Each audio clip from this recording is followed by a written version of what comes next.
2024 లేదా 25లో డిగ్రీ లేదా బీటెక్ చదివారా? సాఫ్ట్‌వేర్ జాబ్ కోసం ఎదురు చూస్తున్నారా? అయితే కోడ్ జ్ఞాన్ 100 డేస్ కోర్సులో చేరండి. జాబ్ సాధించండి. మీ దగ్గర స్టూడెంట్స్ చాలా మంది అయితే మీ దగ్గర ఉన్నటువంటి కంపెనీస్కే ఎక్కువగా వెళ్తూ ఉంటారు. అంటే డ్రైవ్స్ కండక్ట్ అయిన ప్రతిసారి వెళ్తూ ఉంటారు. వాళ్ళకి ఏంటంటే జాబ్ ఆఫర్ అనేది వస్తుంది.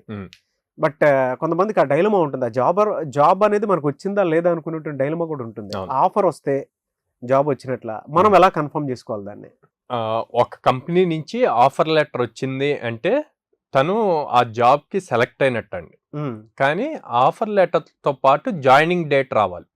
Okay, so and so date న మీది జాయినింగ్ అని చెప్పి రావాలి. అట్లా రాలేదు అంటే గనక మీరు జాబ్ వచ్చినట్టు కాదు. ఓకే, మీరు సెలెక్ట్ అయ్యారు, బట్ ఇంకా పాసిబిలిటీస్ ఉన్నాయి. అంటే ఇప్పుడు ఏమవుతుందంటే మీరు 2 years 3 years బ్యాక్ వాళ్ళకి కూడా ఇప్పుడు రీసెంట్ గా TCS 2 years బ్యాక్ వాళ్ళకి ఇప్పుడు జాయినింగ్ ఇస్తుంది. 2 years వెయిట్ చేస్తూ ఉండలేరు కదా.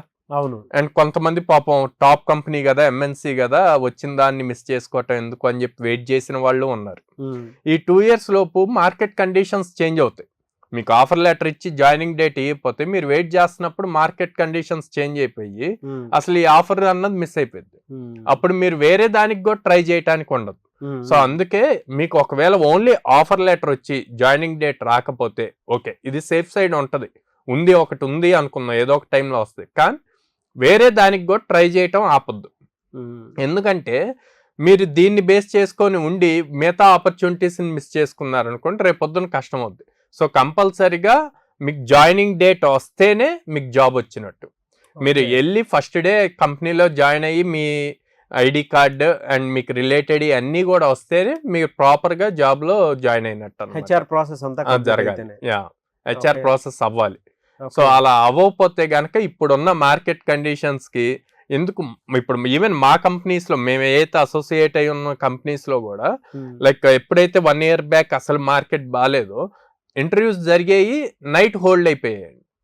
అది వాళ్ళ మిస్టేక్ కూడా కాదు. అగైన్ వాళ్ళు మళ్ళీ క్లయింట్స్ మీద డిపెండ్ అయి ఉంటారు. సో ఎవరిని మనం బ్లేమ్ చేయలేం.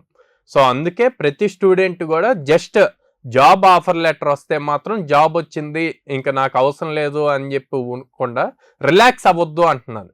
రిలాక్స్ అవ్వకుండా మీరు నాలెడ్జ్ ఇంక్రీజ్ చేసుకుంటూ ఉండండి, కోడింగ్ నేర్చుకుంటూ ఉండండి, అండ్ వేరే కంపెనీస్ కూడా ట్రై చేయండి. బ్యాకప్ పెట్టుకోవడం. సో ఆ కంపెనీస్కి అప్లై చేయండి, వేరే కంపెనీస్కి. అందులో జాయినింగ్ డేట్ వచ్చేస్తే ఇది వచ్చింది కదా అని చెప్పి మళ్ళీ దాన్ని వదిలేయకుండా అది జాయిన్ అయిపోమంటారు. మీకు సేఫ్ సైడ్ ఉంటారు. జాయినింగ్ డేట్ అన్నది చాలా ఇంపార్టెంట్ సార్. ఒకవేళ జాయినింగ్ డేట్ అనేది రావట్లేదు, అప్పుడు ఏం చేయాలి సార్? అంటే ఏ ప్రాసెస్ ఫాలో అవ్వాలి? సో బేసిక్ గా students offer letter, job offer రాగానే ఆఫర్ లెటర్ చూసి జాబ్ కన్ఫర్మ్ అనుకుంటారండి, ఇంకా ఫాలో చేయరు. సో ఇక్కడ నేను ఒక ప్రొసీజర్ చెప్తాను. ఏంటి అంటే మీకు జాబ్ ఆఫర్ లెటర్ మెయిల్కి వస్తుంది. సో ఆ మెయిల్లో ఖచ్చితంగా HR మెయిల్ ID ఉంటుందండి. ఉన్నప్పుడు మీరు ఒక 2 weeks 3 weeks వెయిట్ చేశాక పొలైట్ గా HR కి మెయిల్ పెట్టండి. Thanks for sending me the offer letter, can you please let me know when is the joining date అని చెప్పి అడిగారు అనుకోండి. అప్పుడు వాళ్ళకి కూడా మీకు ఈ జాబ్లో ఇంట్రెస్ట్ ఉంది అన్నది తెలుస్తుంది. అండ్ వాళ్ళు వాళ్ళ మేనేజ్మెంట్తో మాట్లాడి ఒక టెంటేటివ్ డేట్ అన్నది మెన్షన్ చేస్తారు, కన్ఫర్మ్ చేస్తారు. సో దాన్ని బేస్ చేసుకొని మీరు దాని మీదే డిపెండ్ అయ్యి ఉండాలా, లేకపోతే ఇంకో జాబ్ ఆఫర్ చూసుకోవచ్చా అన్నది కూడా మీకు క్లారిటీ వస్తుంది అనమాట. చాలా ఇంపార్టెంట్.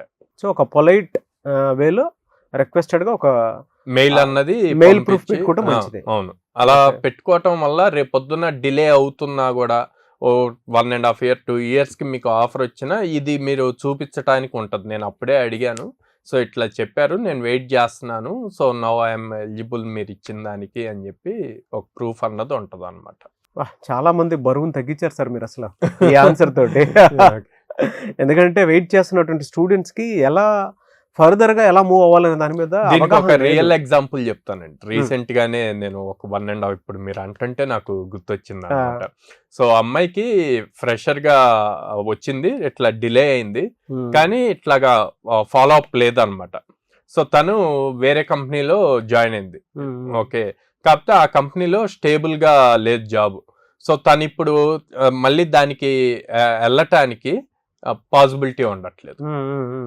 సో అదే ఆ ప్రూఫ్ ఉన్నట్టయితే, ఫాలో అప్ అయ్యి ఆ ప్రూఫ్ ఉన్నట్టయితే, నేను ఇంట్రెస్ట్ చూపించాను, అప్పుడు మీరు నాకు ఇట్లా డిలే అవుతుంది అన్నారు అంటే ఇప్పుడు తను అప్లై చేసిన ఈజీగా అయిపోయేది. Very good sir. Anyway sir, thank you so much sir. Thank you అండి.